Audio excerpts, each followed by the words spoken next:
golaha ammaanka midowga Afrika ayaa iyagu war-saxaafadeed ay soo saareen waxa ay ku sheegeen in ciidamada Ethiopia aysan qayb ka noqon doonin howlgalka cusub ee Soomaaliya 2025 ee loogu magac daray EUSOM.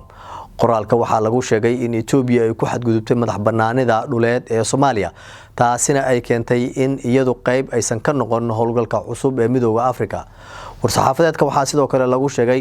haddii dowladda dalka Ethiopia aysan ka laaban qorshaheeda ah heshiiska ay la gashay maamulka Soomaaliland aysan suuragal ahayn in iyadu qayb ay ka sii noqoto ciidamada ilaalinaya nabad ilaalinta Soomaaliya. qoraalka sidoo kale waxaa lagu sheegay gaar ahaan gudoomiyaha golaha midowga Afrika ka soo baxay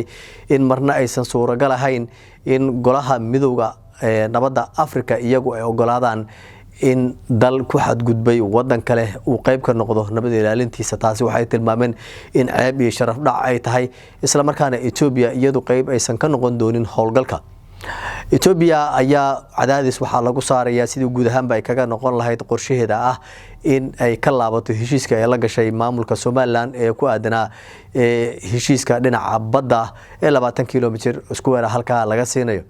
balse golaha ammaanka ayaa iyagu midowga Afrika markoodii ugu horeysay si cad u sheegay ama kaga hadlay in arintan ay tahay mid gaf ku ah qarannimada Soomaaliya isla markaana Ethiopia aysan mudnayn inay qayb ka noqdaan ciidamadeeda sii joogi doona Soomaaliya qorshaha 2025.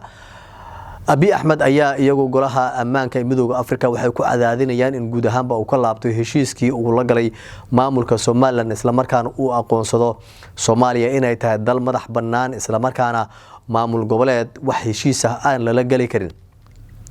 midowga Afrika muddooyinkii dambe iyagu waxa ay ka gaabinayeen in si cad ay uga hadlaan arinta la xiriirtay heshiiskii Ethiopia iyagoo mar walba isku dayay in wada hadal wax walba lagu dhameeyo. balse markan cadaadiska kaga yimid midowga Afrika dowladda federaalka Soomaaliya ee ku aadan in ciidamada Ethiopian ka qayb aysan ka noqon howlgalka cusub ee EUSOM 2025 ayaa keentay in gudoomiyaha midowga Afrika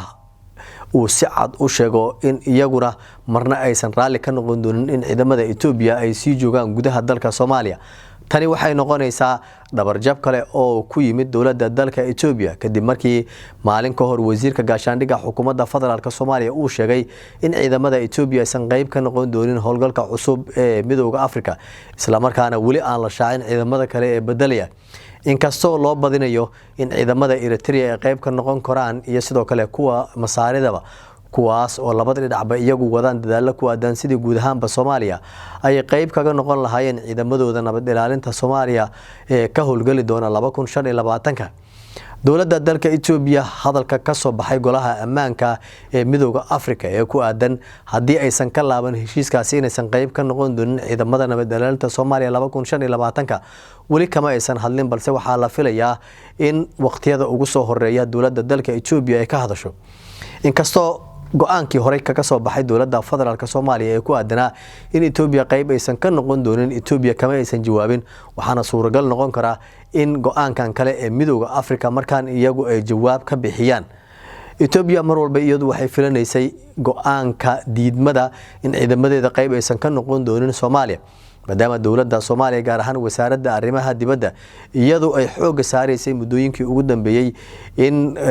qaramada midoobay ay ka dhaadhiciso sidii guud ahaanba Ethiopia qayb aysan kaga noqon howlgalka midowga Afrika ee Soomaaliya ee EUSOMta isla markaana laga guuriyo magacii hore ADMIS. waana sababta keentay ayaa la leeyahay in qaramada midoobay iyo sidoo kale golaha ammaanka midowga Afrika ba isku go'aan ay ka noqdaan isla markaana ay qaataan taladii ee dowladda Soomaaliya ay ahayd in ciidamadeeda qayb aysan ka noqon doonin. waana arin kale oo Abiy Ahmed guuldarro u ah marka la eego kadib markii aysan ku guuleysan heshiiskii Soomaaliland ay la galeen iyo sidoo kale in ciidamadeeduba ay ka baxaan gudaha dalka Soomaaliya.